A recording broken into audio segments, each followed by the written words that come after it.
بسم اللہ الرحمن الرحیم۔ سامعین کرام، ناظرین کرام، الحمدللہ ہم سب اللہ سے قریب ہونا چاہتے ہیں، ہم سب اللہ کا قرب حاصل کرنا چاہتے ہیں، نعمتوں بھرے باغات میں رہنا چاہتے ہیں۔ اس کے لیے ہمیں نیکی کے کاموں میں سبقت لینا ہوگی۔ اللہ کے دین کے کاموں میں ایک دوسرے سے آگے بڑھنے میں کوئی حرج نہیں، بشرط یہ ہے کہ یہ کام صرف اللہ کے لیے ہو، اخلاص ہو، اس میں اپنی شان بڑھانے کے لیے نہ ہو۔ اب ہمارے دل میں آتا ہے کہ میں کیسے آگے بڑھوں، مجھے تو یہ بھی نہیں آتا، وہ بھی نہیں آتا۔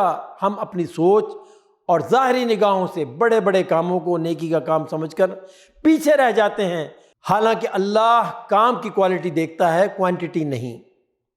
ہر وہ کام جو اللہ کے لیے کیا جائے وہ نیکی ہے، اور ہمیں اس میں اپنی استطاعت کے مطابق آگے بڑھنا چاہیے۔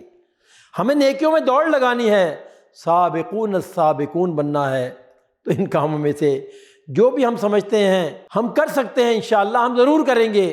ہر انسان کو اپنے حالات اور صلاحیت کا پتہ ہے کہ وہ کون سا کام کر کے نیکی میں سبقت لے سکتا ہے۔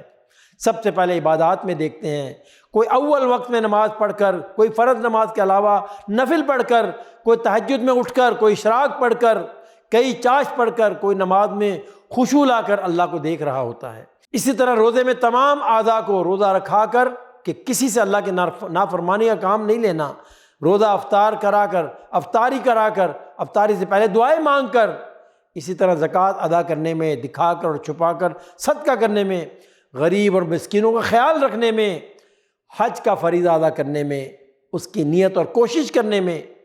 اللہ اکبر۔ رہا حقوق العباد، تو بہت سی نیکی کے مواقع ہمارے ارد گرد ہوتے ہیں۔ کوئی مسکرانے میں پہل کر کے، کوئی سلام میں، کوئی کسی کے لیے دروازہ کھول کر، کوئی گاڑی میں رائڈ دے کر، کسی کی فیس ادا کر کے، کسی کی مشکل میں کام آ کے، اسی طرح بیمار کی عیادت کر کے، اور کسی کا قرض اتار کے، کسی کو عید کی خوشیوں میں شامل کر کے، کسی کو برائی سے روک کے، کسی کو اچھائی پر ابھار کے۔ غرض کے اتنے کام ہے جس کی لسٹ بنانا ممکن نہیں، مگر کرنا ممکن ہے۔ بس اس کے لیے ناظرین کرام تھوڑی سی کوشش اور وقت نکالنے کی ضرورت ہے۔ بس جو آج ہے یہی آج ہے، کل آج نہیں ہو سکتا، جو آج نہیں وہ کبھی نہیں ہو سکتا۔ اس لیے اٹھیے، خود بھی نیکیوں میں سبقت کر جائیں اور دوسروں کو بھی اس پر ابھاریں۔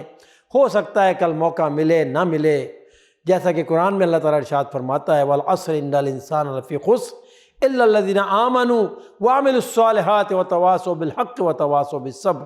قسم ہے زمانے کی، بے شک انسان خسارے میں ہے سوائے ان لوگوں کے جو ایمان لائے اور نیک عمل کیے، اور جنہوں نے آپس میں حق کی وصیت کی اور ایک دوسرے کو صبر کی نصیحت کی۔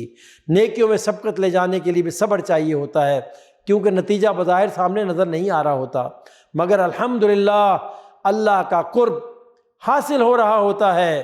اللہ رب العالمین کی بارگاہ میں دعا ہے، جو صحیح بات بیان کی گئی اللہ تعالیٰ اس پہ ہم سب کو عمل کرنے کی توفیق عطا فرمائے۔ آمین یا رب العالمین۔